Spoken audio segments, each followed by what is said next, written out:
The promise of a new heaven and new earth. A study of transformation in Yeshua. In this focused Bible study, we will explore how the promise of a new heaven and new earth is intricately connected to the transformation of the heart and mind in Yeshua. We will delve into key scriptures to uncover this profound truth. Isaiah 65:17, For behold, I am creating new heavens and a new earth.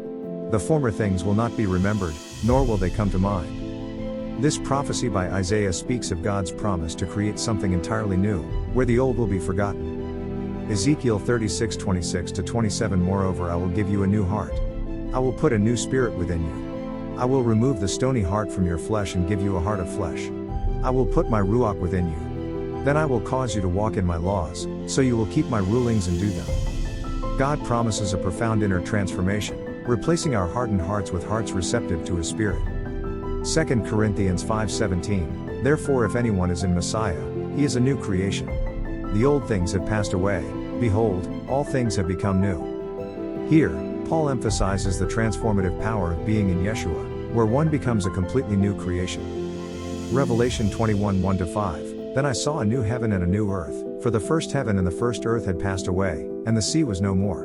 And I saw the holy city, New Jerusalem, coming down out of heaven from God, prepared as a bride adorned for her husband. This vision in Revelation depicts the culmination of God's redemptive plan, where the old order of things is replaced by the new, symbolized by the New Jerusalem. Through these passages, we see the profound interconnectedness between the promise of a new heaven and new earth and the transformation of the heart and mind in Yeshua. As believers, we are called to embrace this ongoing renewal, allowing God to shape us into vessels of His kingdom, both inwardly and outwardly. 1 Corinthians 15:52-54. In a moment, in the twinkling of an eye, at the last shofar.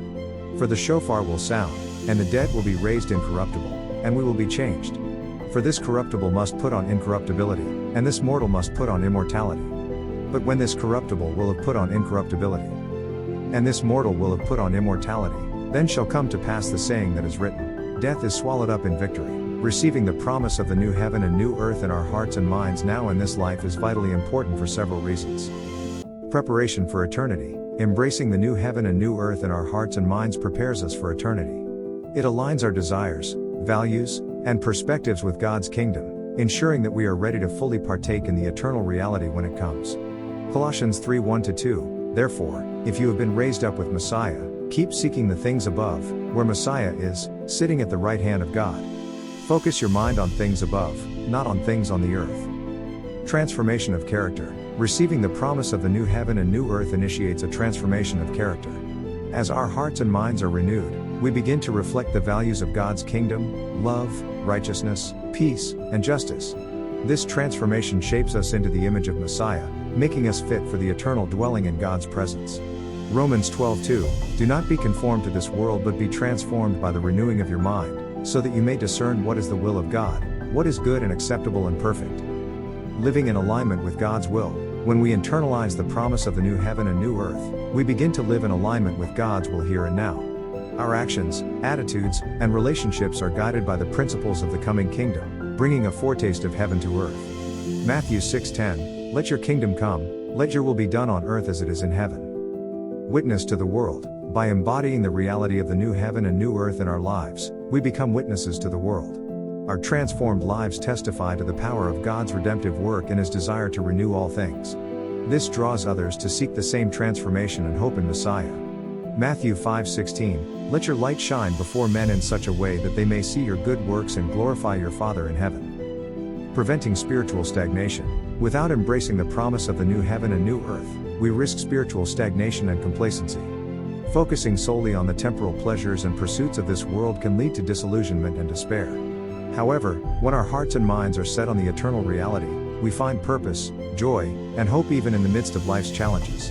2 Corinthians 4:16, Therefore we do not lose heart. Though our outer self is decaying, yet our inner self is being renewed day by day. In summary, receiving the new heaven and new earth in our hearts and minds now is crucial for preparing us for eternity, transforming our character, living in alignment with God's will, bearing witness to the world, and preventing spiritual stagnation. It is through this internalization of God's promises that we truly partake of the new heaven and new earth both now and in the age to come. I will leave you with this, 1 Corinthians 2:13-16 These things we also speak, not in words taught by human wisdom but in words taught by the Ruach, explaining the spiritual to the spiritual. Now a natural man does not accept the things of the Ruach Elohim, for they are foolishness to him, and he cannot understand them, because they are spiritually discerned.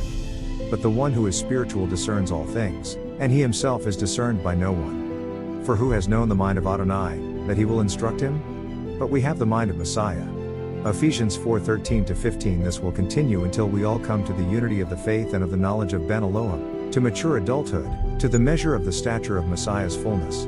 As a result, we are no longer to be like children, tossed around by the waves and blown all over by every wind of teaching, by the trickery of men with cunning and deceitful scheming. Instead, speaking the truth in love, we are to grow up in all ways into Messiah, who is the head.